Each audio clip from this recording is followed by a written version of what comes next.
Good morning, students.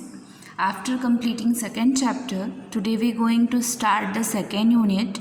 Second unit में आपके lesson number 3 और 4 हैं. जैसे कि आपको पहले ही बताया है, हर यूनिट में एक लेसन और एक पोएम होगी. तो इस यूनिट का नेम है फन एंड एडवेंचर. फ़न यानी कि मस्ती और एडवेंचर यानी कि जो भी लाइफ में आप चीज़ें एक्सपीरियंस करते हैं, जैसे कहीं किसी नई जगह पर जाना, अगर वहाँ आपके साथ कोई एडवेंचरस जिसमें आपने कोई चीज़ सीखी हो या आपको समझने के लिए मिली हो या आपने कोई नई चीज़ की खोज की हो, उसे हम कहते हैं adventurous trip. Okay, so dear reader, everyone love and adventures. सभी को अपनी लाइफ में कुछ ना कुछ एडवेंचरस करना, रोमांचक करना बहुत पसंद होता है. Being adventurous is exciting. अगर आपकी लाइफ में बिल्कुल सेम ढर्रे पे चल रही है तो वो किसी को पसंद नहीं होती है. यानी कि लाइफ में कुछ ना कुछ एक्सप्लोर और एडवेंचरस सबको अच्छा लगता है.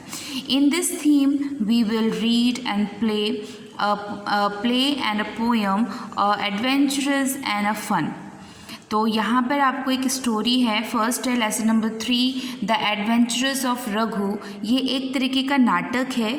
नाटक इसलिए क्योंकि ये पूरी घटनाक्रम को अलग अलग पात्रों के साथ अलग अलग कैरेक्टर्स जोड़े गए हैं और उन कैरेक्टर्स के ज़रिए एक पूरा नाटक यहाँ पर आपको प्ले करके बताया गया है. ठीक है, इसके बाद हम पढ़ेंगे लेसन नंबर 4, जो पोएम का नाम है वंडर थ्रिस्ट.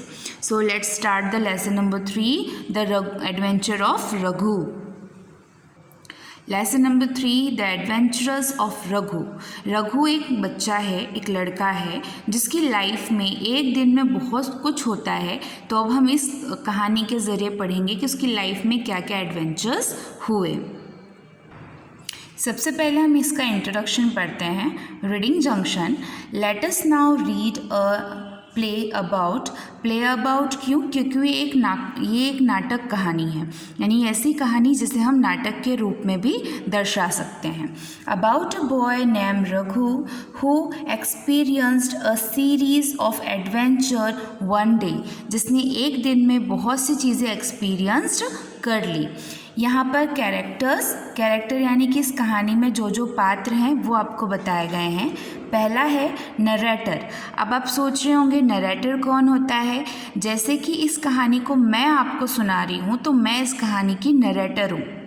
ठीक है, जिसके द्वारा आप कहानी सुनते हैं या जो आपको कहानी के पात्रों से मिलवाता है वो कहलाता है narrator.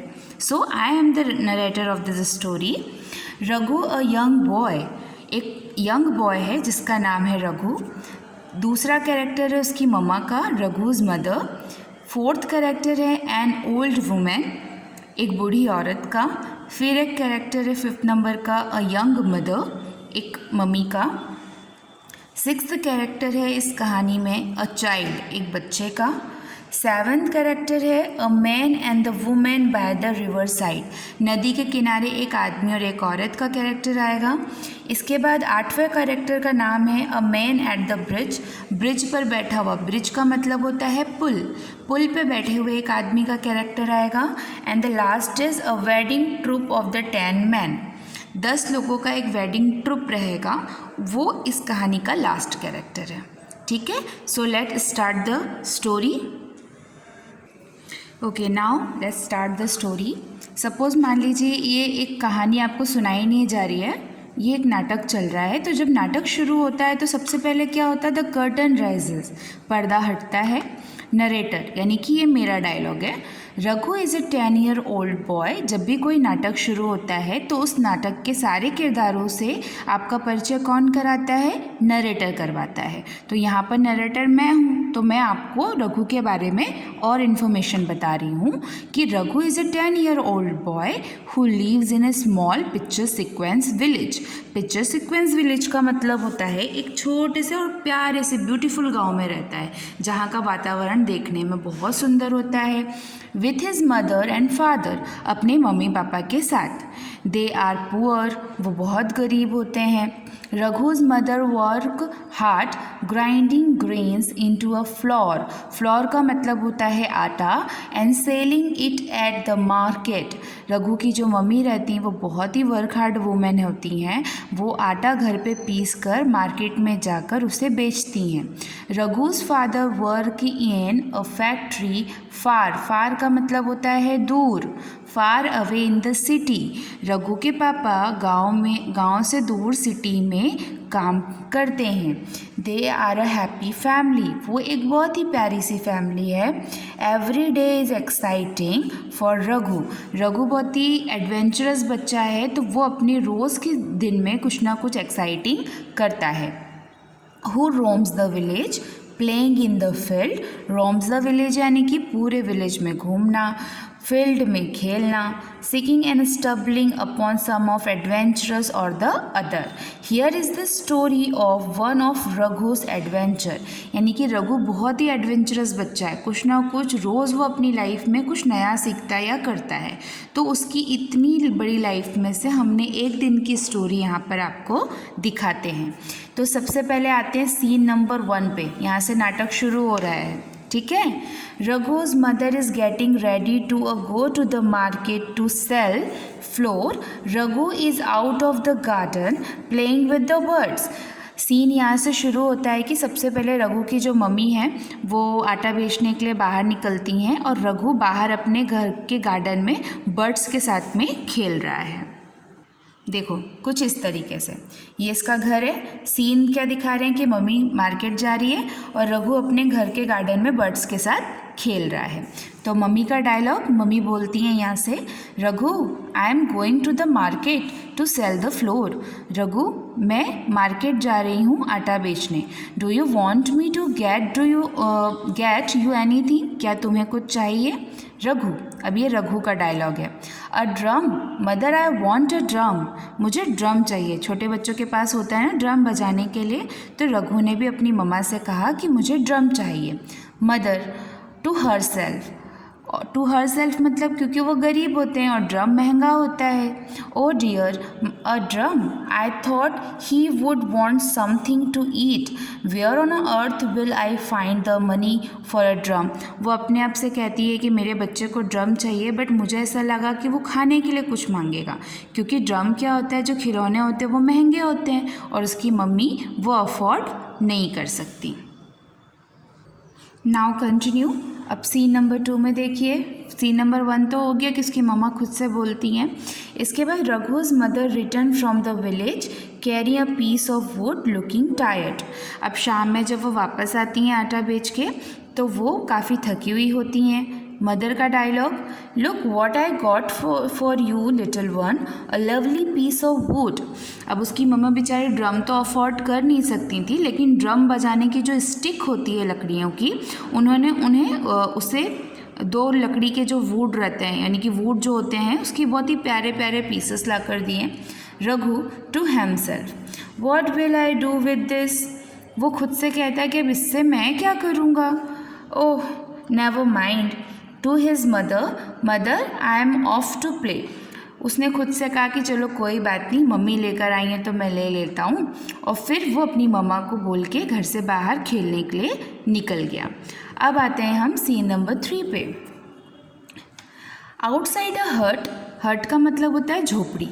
N old women is squatting next to a stove, stove का मतलब है चूल्हा। कफिंग यानी कि एक बूढ़ी औरत। अब कहानी का तीसरा पात्र शुरू होता है कि एक बूढ़ी औरत है जो अपने झोपड़ी में, आउटसाइड झोपड़ी से बाहर चूल्हे के सामने बैठी है और खांस रही है। There is a lot of smoke around her. Smoke का मतलब होता है धुआं। अब चूल्हे में शायद आग नहीं जल रही, जिसकी वजह से वो बहुत ज़्यादा खांस रही है और चारों तरफ धुआं हो रहा है। A cow is tied to a post nearby, और उसके पास में कुछ गाय बंधी हुई हैं। यहाँ से डायलॉग स्टार्ट होता है ओल्ड वुमेन का। Oh this useless cow dung patties. Cow dung patties का मतलब होता है जो गाय के गोबर से हम लोग कंडे बनाते हैं। तो वो दादी जो रहती हैं ओल्ड वुमेन, वो चिढ़कर बोलती हैं कि ये किसी काम के नहीं। They only burn my eyes, ये सिर्फ मेरी आँख जला सकते हैं। How do I get hold of some firewood, यानी कि मेरे पास तो कुछ फायरवुड है ही नहीं, कैसे रखूँ। I am old and hacked, hacked यानी कि बहुत ज़्यादा टायर्ड, वो बूढ़ी हो चुकी थी, थकी थी, तो लकड़ियाँ लेने के लिए बाहर नहीं जा सकती थी। Where is that Paplu, Paplu where are you, यानी कि उनके जो पोता था उसका नाम था पपलू, तो वो हेल्प मांग रही थी पपलू की, लेकिन पपलू तो वहाँ पर था ही नहीं। तो थोड़ी देर में वहाँ रघु आता है। अभी रघु का dialogue, where is Paplu grandma, is he at home. Raghu grandma से बोलता है कि दादी पपलू कहाँ है, क्या वो घर पर है। Old women, oh Raghu I do not know, मुझे नहीं पता वो कहाँ है। I have been looking for him since morning, मैं खुद उसे सुबह से ढूंढ रही हूँ। I have been trying to light this stove and this cow dung patties are no good, मैं इस चूल्हे को जलाने की कोशिश कर रही हूँ, लेकिन ये कंडे ऐसे हैं कि जल ही नहीं रहा। They give off smoke and all I do in a cough non stop, ये सिर्फ धुआं फेंक रहे हैं और मुझे खांसी आ रही है। सो अब रघु क्या बोलता है, here grandma you can have this piece of wood, I will also get you some dry leaves. Raghu इतना हेल्पफुल बच्चा रहता है कि वो अपने पास जो लकड़ी के टुकड़े रहते हैं वो उन दादी को देता है कि आप इनको यूज़ कर लीजिए और मैं जल्दी से जाकर आपके लिए सूखे पत्ते लेकर आता हूँ। Do you want me to help you start that fire, वो कहता है कि आप चाहती हैं मैं आपकी मदद करूँ। Old women, no no my little boy stay away from fire, नहीं नहीं मेरे बच्चे तुम दूर रहो आग से। इट इज़ डेंजरस, डेंजरस का मतलब होता है खतरनाक, ये खतरनाक है, but thank you for this pieces of wood, now I can spend my day in a peace. लेकिन दादी माँ क्या बोलती हैं कि तुम इस आग से दूर रहो, मैं खुद जला लूँगी चूल्हे में आग, क्यों, और थैंक यू कहती कि तुमने मुझे लकड़ी का टुकड़ा दिया और इन लकड़ी के टुकड़ों से मेरा आज पूरे दिन का खाना बन जाएगा। ये सुनने के बाद जो रघु है वहाँ से जाने लगता है। ओल्ड वुमेन कहती हैं वेट, वेट का मतलब रुको। My dear boy sit by the door, वहीं बैठ जाओ, Paplu will be here soon, थोड़ी देर में पपलू आ जाएगा।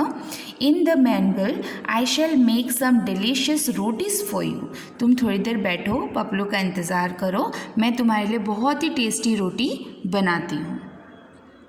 आप देख सकते हैं ये ओल्ड वुमेन का पिक्चर जो हमने ऊपर पढ़ा था कि ओल्ड वुमेन है, चूल्हा जला रही है और बहुत ज़्यादा स्मोक उनके आसपास हो रहा है और वो कफ कर रही हैं यानी कि खांस रही हैं। अब आते हैं हम लोग सीन नंबर 4 पे। सीन नंबर 3 तक तो कंप्लीट कर लिया। रघु क्या करता है कि उन्हें लकड़ियाँ देता है और वो कहती हैं कि तुम बैठो और मैं तुम्हें स्वादिष्ट रोटियाँ बनाकर देती हूँ। अब इसके बाद आते हैं हम सीन नंबर 4 पे। सीन नंबर 4 में बस स्टैंड, एक बस स्टैंड है जो कि आप फोटो में देख सकते हो। A woman is holding a wailing child waving in his arm, एक औरत है जो रोते हुए बच्चे को अपनी गोद में लेकर बैठी है और उसे चुप करवाने की कोशिश कर रही है। Next to her is a huge stack of pot neatly arrange, उसी के पास में घड़ों का एक पूरा ढेर अच्छे से अरेंज करके रखा हुआ है। Raghu enter crying carrying a packet, अब इसमें एंट्री होती है रघु की। वुमेन का डायलॉग स्टार्ट होता है, do not cry my baby, माँ will soon find something for you,